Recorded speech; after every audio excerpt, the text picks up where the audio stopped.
Welcome, everyone, and thank you for watching the 2015 NASCAR Chase Preview, where I basically look ahead to the upcoming 10 races that they're going to decide who is going to be our 2015 NASCAR Sprint Cup Series champion, the 16 drivers who made it into the chase, and so on. So pretty much, where should I start? Well, I guess I should basically give my overall opinions about the chase, and more specifically like the recent chase format introduced last season. So I think I have mixed feelings about the chase. I think that especially this more recent chase format where it's basically win and you're in, um, and not really any of this, and not really any of I had to get points today and then points racing. No, that's not the case. Under the when you put the emphasis on winning, it's really going. In my opinion, I think it makes the racing better because last season, other than I think last year's rules package be better than the current 2015 rules package, there was some good racing in the 2014 regular season, but to me, once the chase started, it really, in my opinion, that's what made the racing last season so much or better. Was during those 10 chase races. Some races were better than others, obviously. But to me, overall, I think last season's chase was pretty good, or should I say, really good when it comes to the racing. You may not exactly agree with some of the drivers that got eliminated and did make it to the final round. But overall, if we're talking about the racing, there's no way you can convince me that the racing last season was boring or like any year before that. So overall, that's just my opinion on that. However, I still have mixed feelings. A sort of this sort of playoff system in motorsports, because to me, I don't know if I can exactly give a reason why. But to me, I think that it does. I think that it's I think both good and bad for NASCAR to basically separate itself from other motorsports by adding a playoff system. But to me, I think that when you compare NASCAR to other major league sports, it does not separate itself. In fact, to me, it basically sort of makes NASCAR in a way almost like any other major league sport. And to me, I think one of the reasons why NASCAR was growing so much is how, to me, it was this different thing. And to me, I think possibly NASCAR might have been more different 10 plus years ago than what it is now when you compare it to other major league sports. I might be wrong, and to me, maybe I should be thinking about this more often. And to me, you can have your own opinion. I can have mine, but that's just simply my thoughts on the chase. And overall, I think another problem with the chase, though, is to me, because of the way it is designed, especially this more recent format, it does not exactly really, sometimes or often, should I say, it does not represent the good season a driver might have had. For example, last season, Kyle Larson, he wasn't able to win and be high enough in points to make the chase. And the thing is, it labeled him 17th in points, when actually last season Kyle Larson, had there not been a chase, Larson would have been labeled as 8th in points, which to me is definitely a lot or better than 17. But unfortunately, because of the chase, as time goes on, people are going to look at Larson's rookie season and maybe say bad rookie season, when actually Larson actually had a good rookie season, and the same can be said for several other drivers, and so on. But anyway, so looking ahead to this chase, and I guess now I can look at the 16 drivers and sort of give my thoughts on them. This time around, when I compare these 16 drivers compared to the 16 drivers one season ago, I think that, to me, in my opinion, they are we have the best 16 drivers based on the regular season. I know we have at least two drivers, Kurt Busch and Kyle Busch, who missed races. Kurt Busch missed the first three due to suspension, due to being suspended by NASCAR. Kyle Busch Kyle Busch missed the first 11 based on or because he had injuries in during an Xfinity race at Daytona back in February. Overall, I think to me, like Kurt Busch and Kyle Busch, they still in my opinion have been drivers that I think deserve to be there, even though even though they have not run the full 26 races as opposed to someone like Almirola and Casey Kane and so on. I just think that like that's how good they've been in my opinion.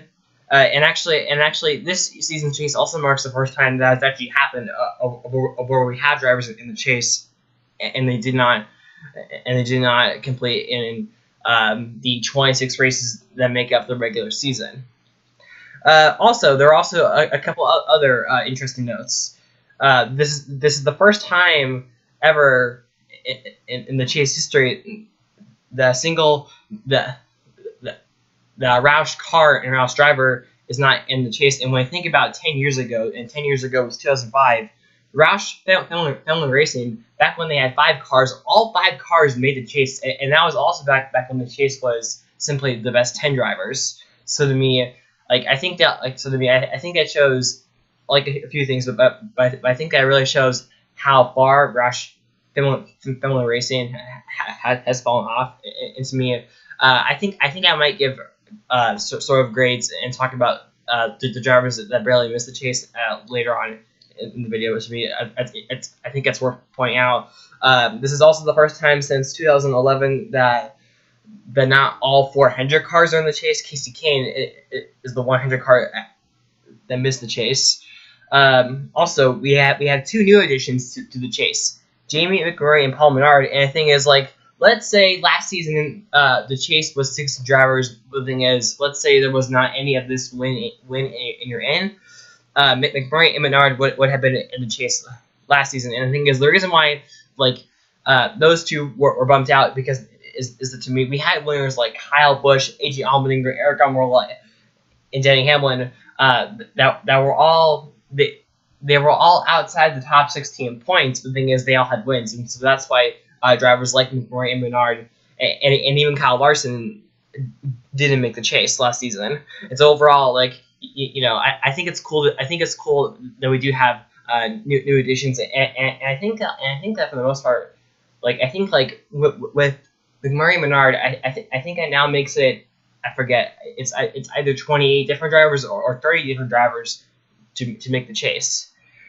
And so to me, I think it's also worth noting, and there are probably a couple other interesting facts that maybe I'm forgetting or I'm simply not aware of right now. But to me, those are just a couple of the facts. But anyway, so I guess I might talk about the 16 drivers. As I said earlier, I think to me the 16 chase drivers have been the 16 best drivers this season. And overall, from 1st to 16th, Johnson, Kenseth, Kyle Busch, Logano, Kurt Busch, Kevin Harvick, Dale Earnhardt Jr., Carl Edwards, Denny Hamlin, Brett Keselowski, Martin Truex Jr., Jeff Gordon, Ryan Newman, Paul Menard, Clint Bowyer, and Jamie Mcmurray. And I guess overall, when I look at this chase, or when I look at drivers at the top of the point standings, like Johnson, Kenseth, and Kyle Busch, all have 4 wins. Those 3 have definitely I don't think I don't really know. I don't know if I'm going to go as far as saying those 3 have been the 3 best drivers, or they actually aren't the 3 best drivers based on 26 races. Kyle Busch, we don't really know, because the thing is, like I said earlier, he missed the first 11 races, so maybe he doesn't count. But so overall, when it comes to closing the deal and winning, Johnson, Kenseth, and Kyle Busch have been able to get the job done, especially Kenseth and Kyle Busch. Kyle Busch, he got on a streak of winning 3 in a row during the summer. Kenseth has won 3 out of the last 6 races. All of Johnson's wins, on the other hand, they came during the first few months. But to me, they came at Atlanta, Kansas, Texas, and Dover, and 3 out of those 4 tracks are currently in the chase. So to me, it would not surprise me at all if Johnson all of a sudden got back to winning. Ken Civic and Kyle Busch, I think at their mile, I think that based on the recent stats, I think they should be good. But to me, I think one thing to make mention is to me, if we look at from the start of the second half to the season, which was, I believe, either Daytona or Kentucky. Kentucky marked the beginning of the second half of the season, I believe, or was New Hampshire? But anyway, well, whatever it was, since that point, out of all the races we've been to, and out of all the racetracks, the only racetrack that's in the chase is New Hampshire. All the other tracks in the chase were much more earlier in the season. And the thing is, earlier in the season, it was, in my opinion, the Jimmy Johnson and Kevin Harvick show. Kurt Busch was good. Logano and Keselowski, they were also pretty solid. So was Dale Earnhardt Jr. And so the thing is, ever since the second half of the season has begun, it's been more of JGR and Penske.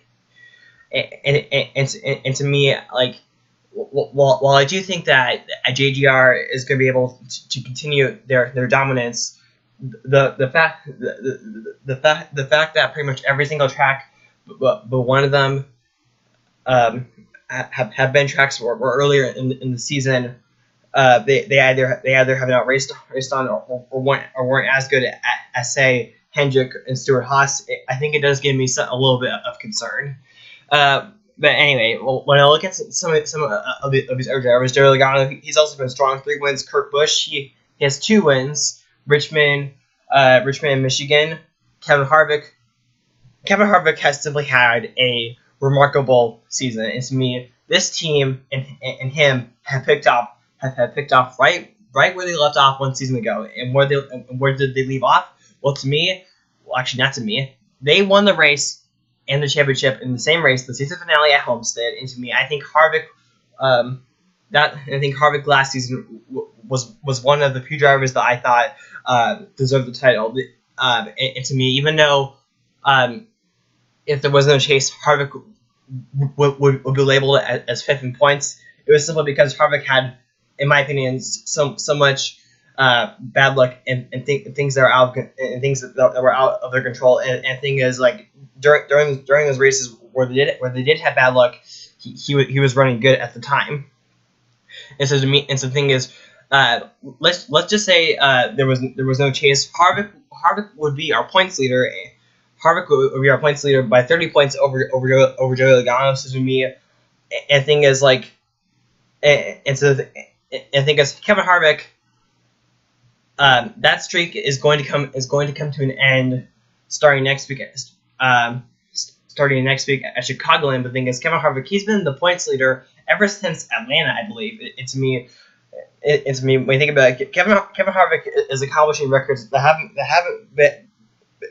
been broken or approached in quite some time. For example, Kevin Harvick is just 2 second place finishes away from tying the most second place finishes ever in a single NASCAR season. Bobby Allison did it in the early 70s. Also, Kevin Harvick has led the most laps in this short amount of time since Jeff Gordon did it in 2001, and Jeff Gordon went on to win the championship. So overall, Kevin Harvick, they just simply have been strong pretty much almost everywhere they went. Richmond this past race was possibly one of their worst performances, but to me, thankfully Richmond, but for him, thankfully Richmond is not in the chasing. To me, I think Kevin Harvick is still going to be good. And thing is, but to me, I think also something to remember is that Harvick has not won a race since Phoenix, and that was all the way back race number 4 in March. But to me, I think that, like, because of how strong Harvick has been, I think that Harvick can just simply get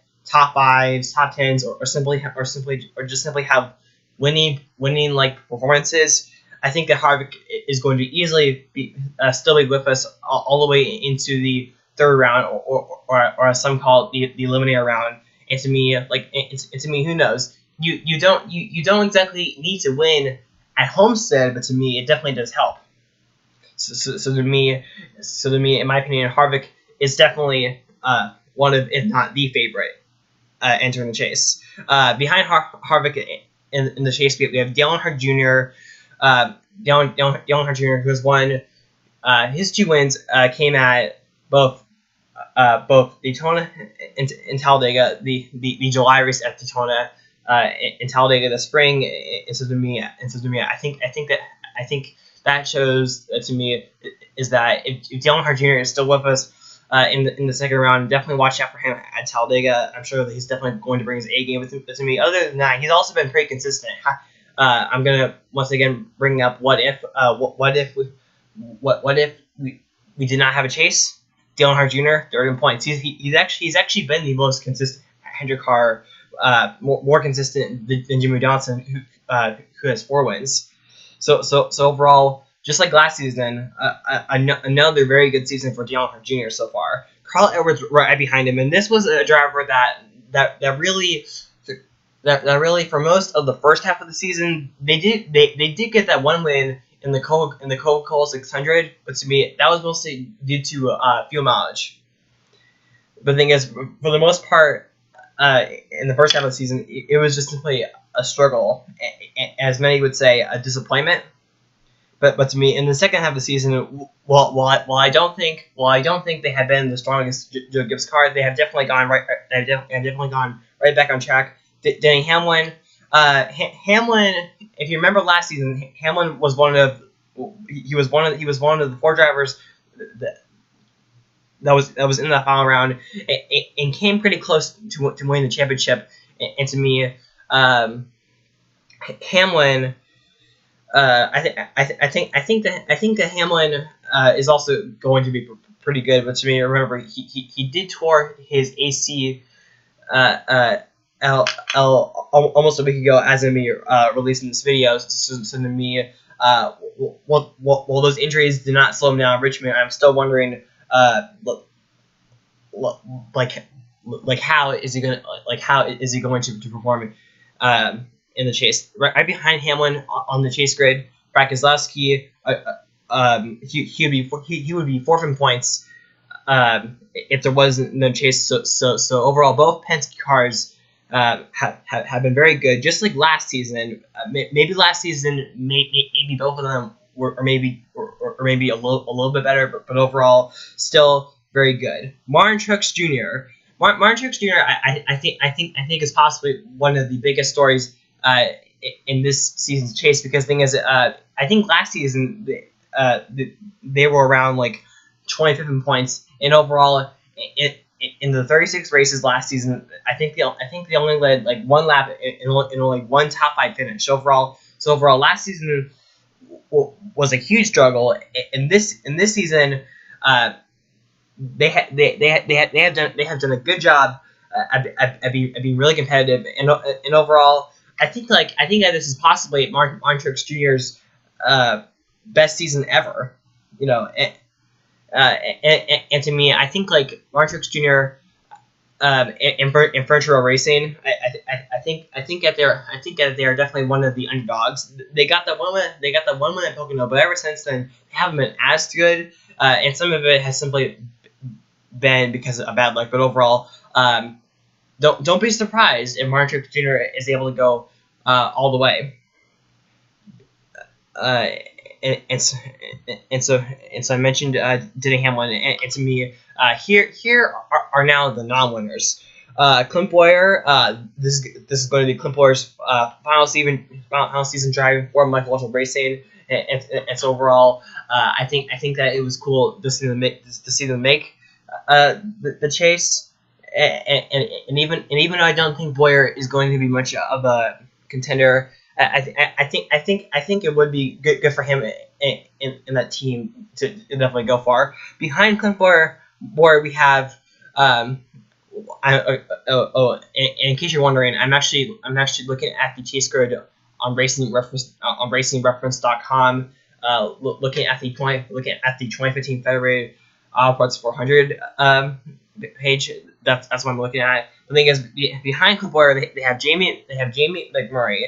And actually, McMurray,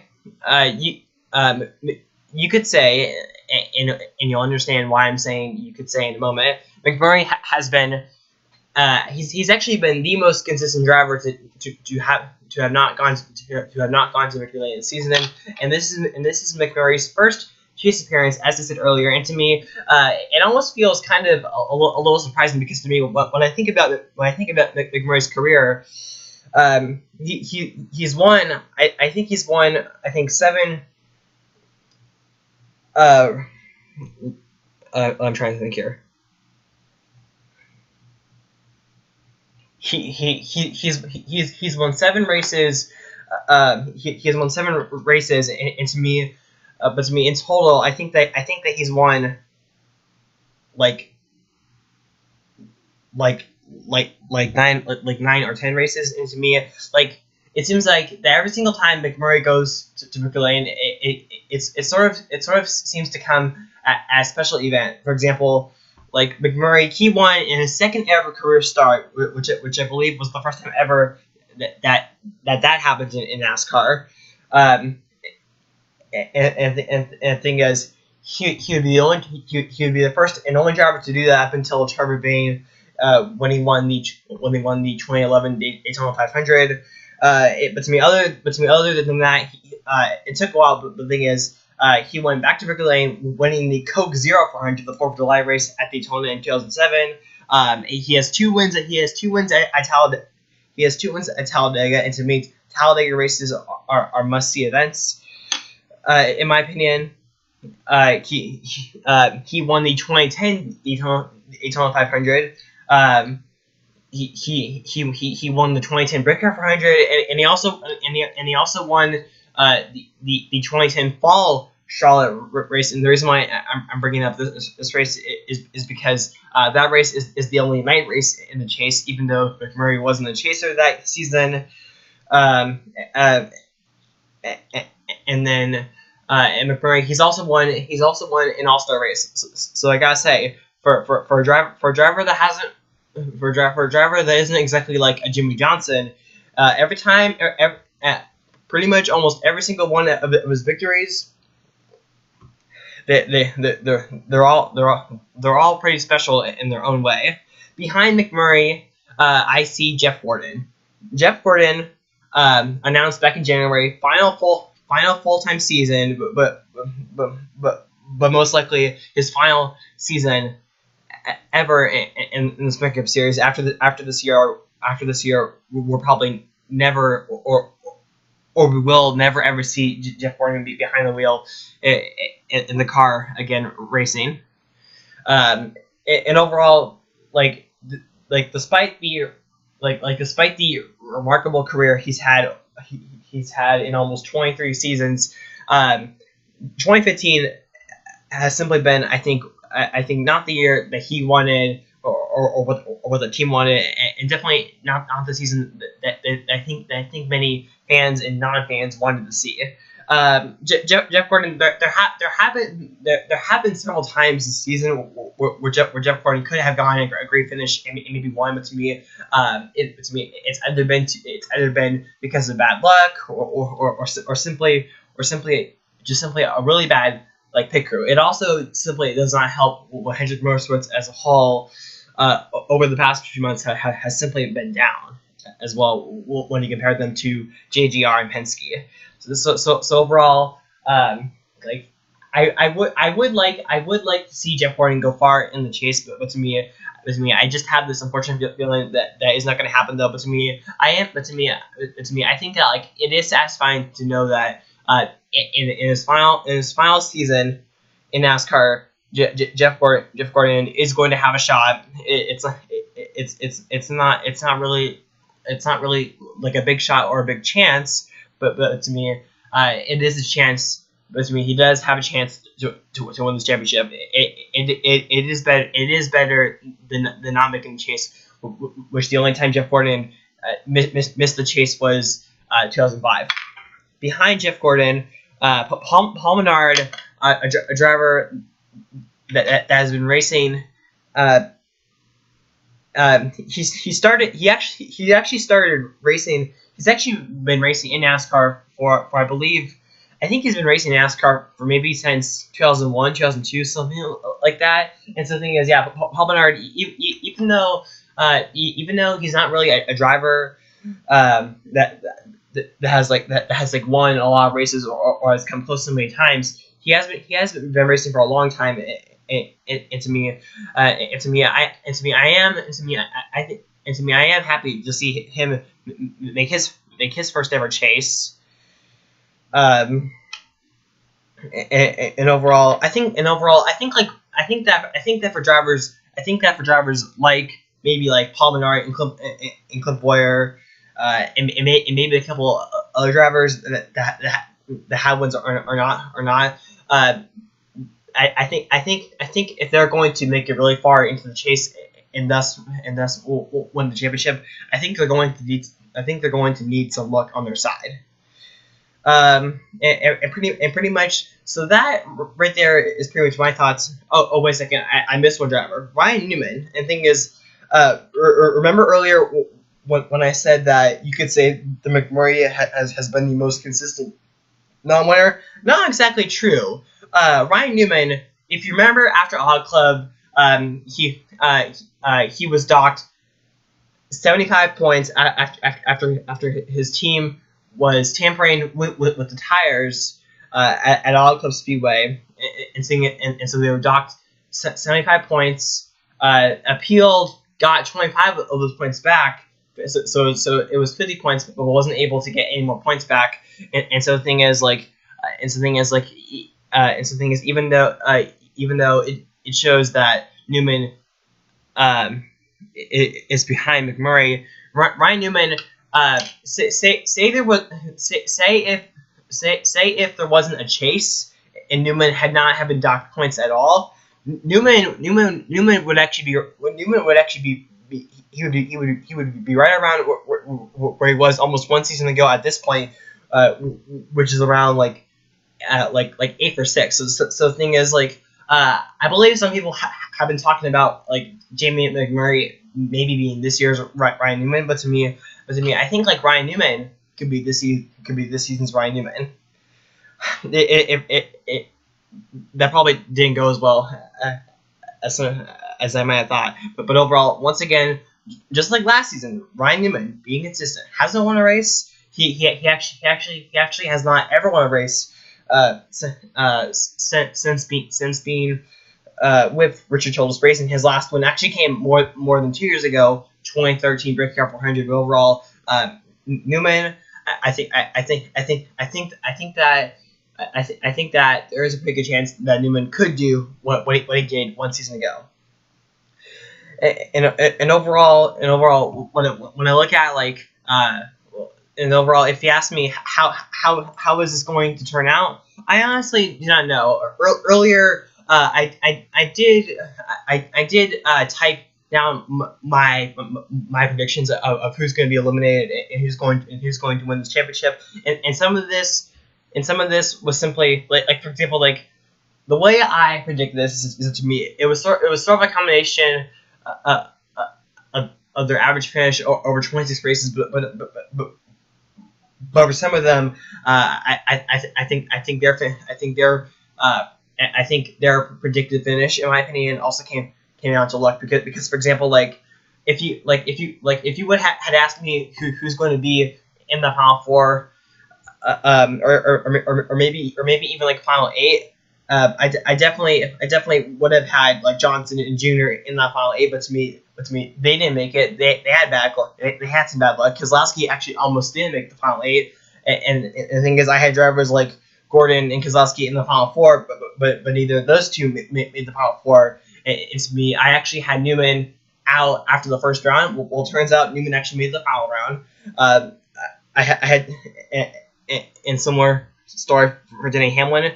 When it comes to my predictions last season, so overall,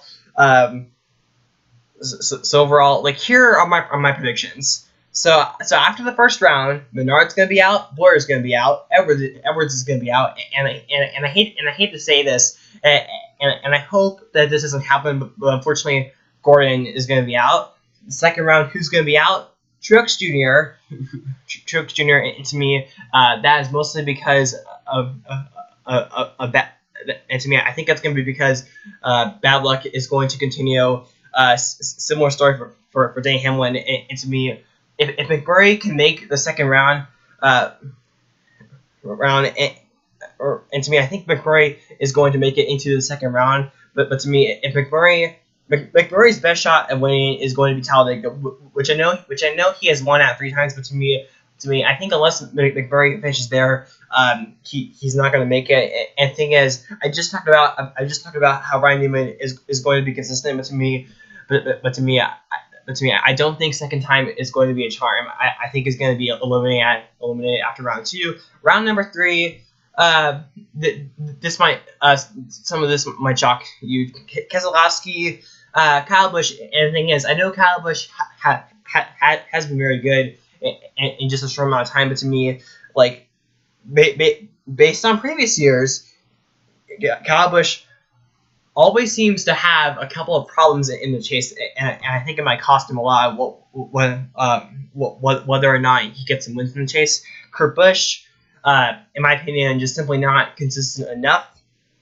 And Dale Earnhardt Jr. is going to barely miss it. And so in that case, that leaves Harvick, Johnson, Logano, and Kenseth in the final round. And to me, I think that's mostly going to be because of wins and finishing good. And who's going to be the champion? Well, to me, at this point, I think the most deserving driver is Kevin Harvick, and so because of that, that's why I'm going to say Kevin Harvick is going to win the championship. And to me, I think like once the chase the start, I think Harvick is going to start winning more, especially if he can make that second to last round, win Phoenix, and then do what he did 1 season ago. Stay up front throughout most of the day, and maybe winning at Homestead is going to help a lot. Johnson and Logano, they're going to get close, and Kenseth, in my opinion, is going to be a factor or not. So overall, that is my prediction.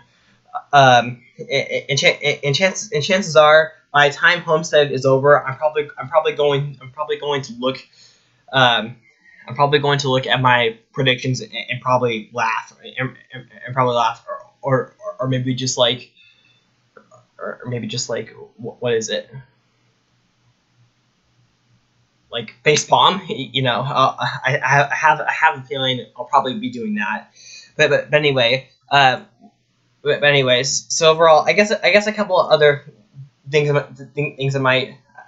couple other things I might as well mention is sort of how, like, to me, when it comes to this chase grid, I think personally this chase grid, I think that like after Watkins Glen, I thought to myself, the chase grid is already set, and to me simply like as opposed compared to last season, we did not have that sort of like surprise out of nowhere winner. It simply did not happen. Like, for example, like, you know, we did not have something like something that was like Eric Almirola wins is in the chase, Allmendinger wins a race and is in the chase, or even someone that was already in the chase but simply got a win to help them. Casey Kane wins Atlanta, the second to last race of the season. That didn't happen this season because actually the first 16 races, they were won by 11 different drivers. After that, no repeat winners. A lot of that I think is simply because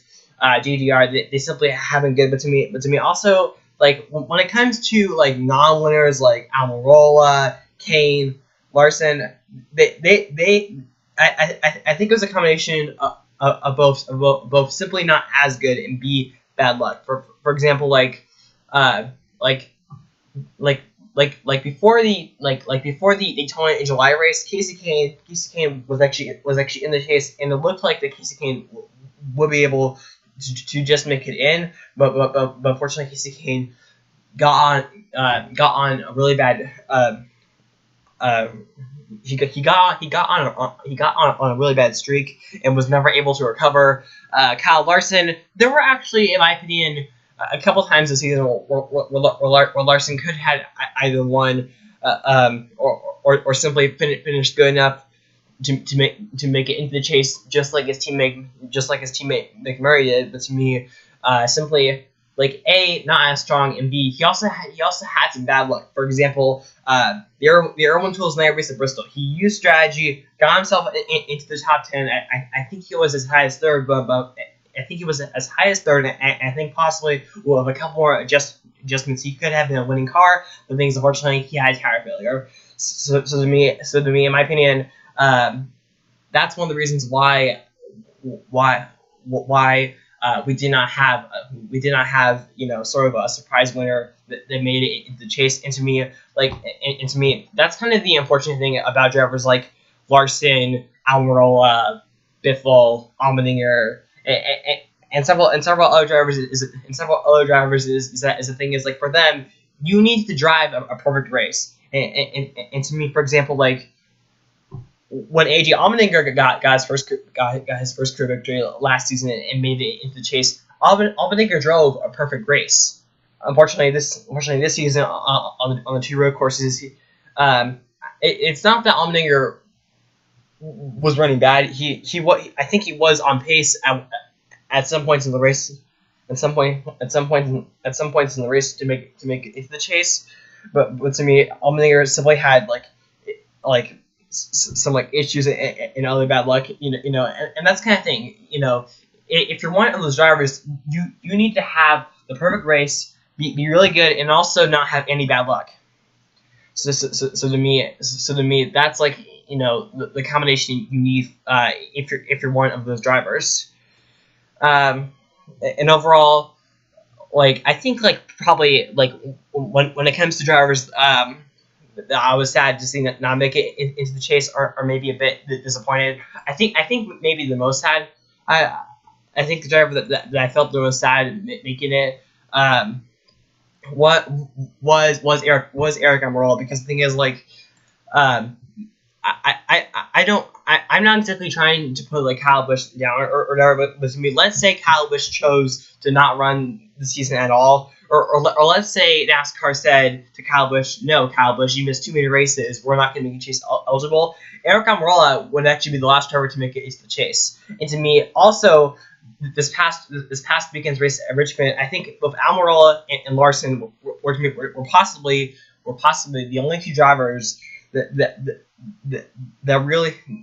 really went to Richmond and to me really tried to do everything they can to try to win that race and thus try to make it into the chase. And unfortunately, especially for Almirola, he just came up really short. And so to me, I hope that next season, I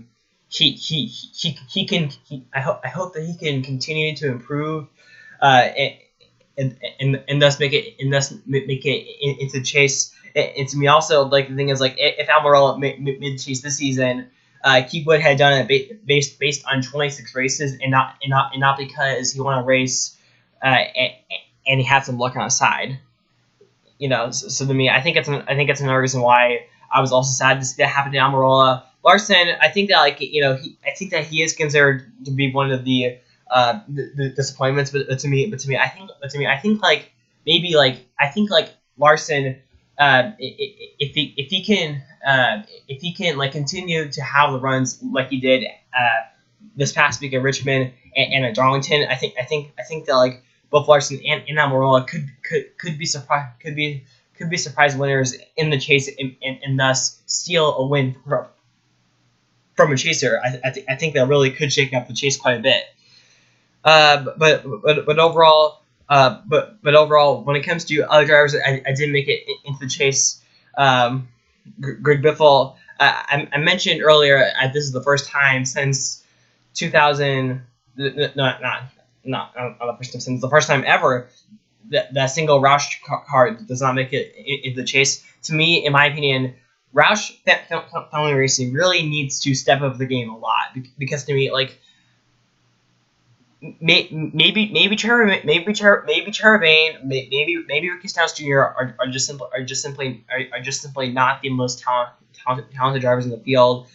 Um, maybe that's the reason, but to me, I think that for a driver like Greg Biffle, who when we think about three seasons ago, Greg Biffle was considered to be one of the favorites for the championship, and the thing is, like, he was incredibly consistent throughout the regular season. Throughout the regular season, 3 races ago, not 3 races, 3 years ago. And so to me, in my opinion, I think, like, one of the reasons why Greg Biffle has fallen off so much is I think mostly because of the overall team. So to me, in my opinion, I think this is a team that can be a lot more better.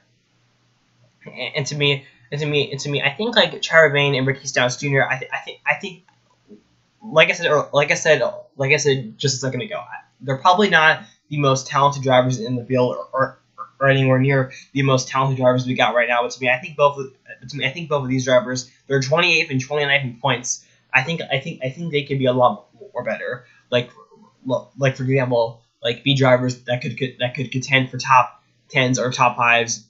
Maybe not exactly contend for wins, but to me, simply just contend for top 10s and top 5s. And I think, like, to me, that's something, like, these next 10 races for drivers like Roush, Fillon Racing, and even for drivers like Casey Kane, like, drivers in teams like the ones that I just mentioned, take these 10 races and really try to, like, rebuild and put yourselves in the best shape, and try to see and try to figure out and try to figure out what you can do for next season. Start thinking about 2016. And to me, I think it's better to prepare sooner than later. But overall, in my opinion, that's really all I really have to say. Yeah, it's pretty much all I have to say. Look, and to me, I said earlier today in the Richmond race review that the drivers like Kenseth, Johnson, Kyle Busch, and maybe a couple of drivers are going to be favorites in Chicagoland. And to me, I think down the road, like after Chicagoland, after New Hampshire, I'm going to be talking more. I'm going to be talking more about, like, what drivers are going to like thrive. But to me, that's pretty much almost everything I really have to say. So I hope that you enjoyed watching this video. This did go longer than what I expected to, but I still hope you enjoyed it anyway. I think I did a good job. Thank you all for watching. Be sure to rate, comment, subscribe, and bye.